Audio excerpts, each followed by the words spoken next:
بسم الله الرحمن الرحيم.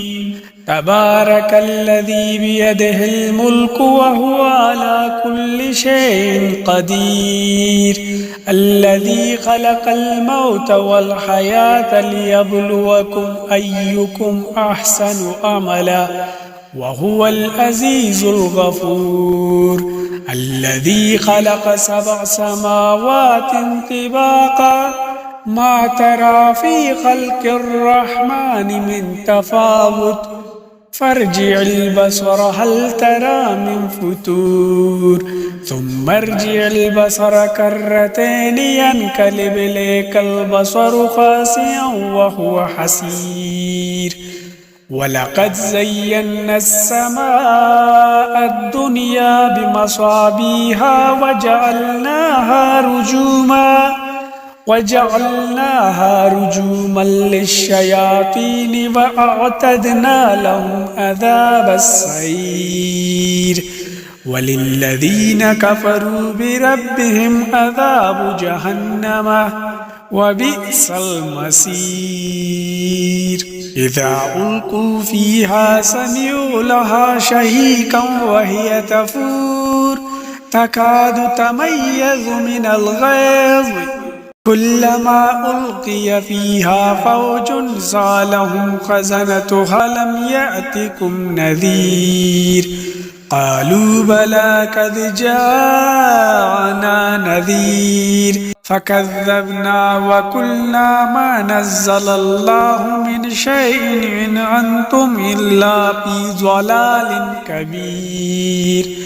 وقالوا لو كنا نسمع أو نعقل ما كنا في أصحاب السعير فاعترفوا بذنبهم فسحقا لأصحاب السعير.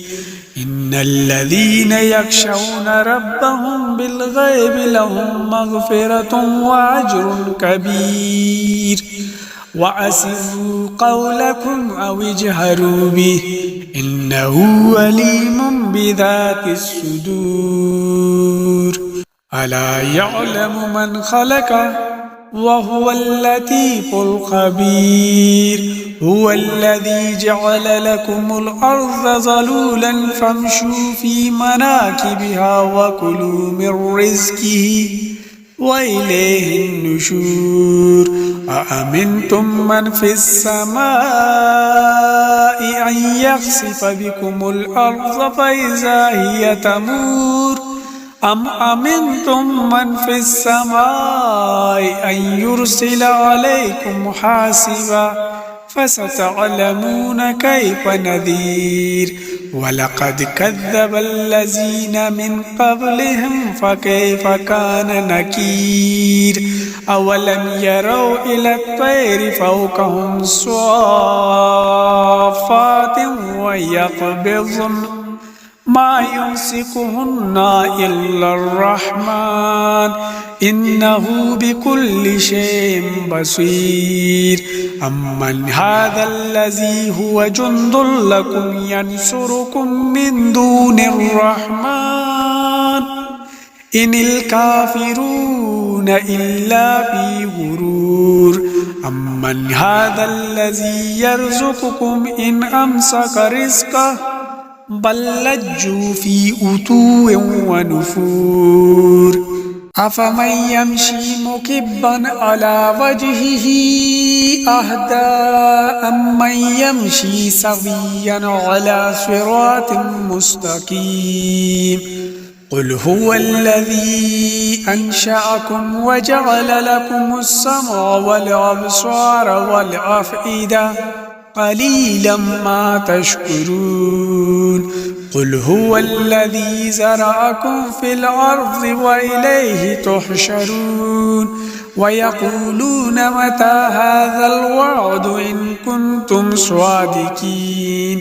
قل إنما العلم عند الله وإنما أنا نذير مبين. فلما رأوه زلفة سيئت وجوه الذين كفروا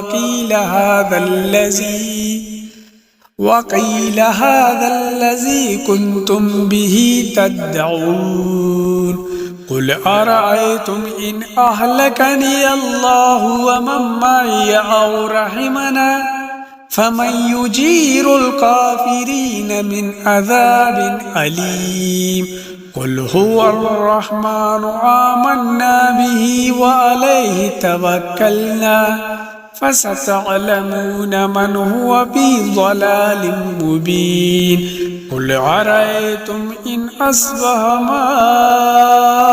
ماؤكم غورا فمن يأتيكم بماء معين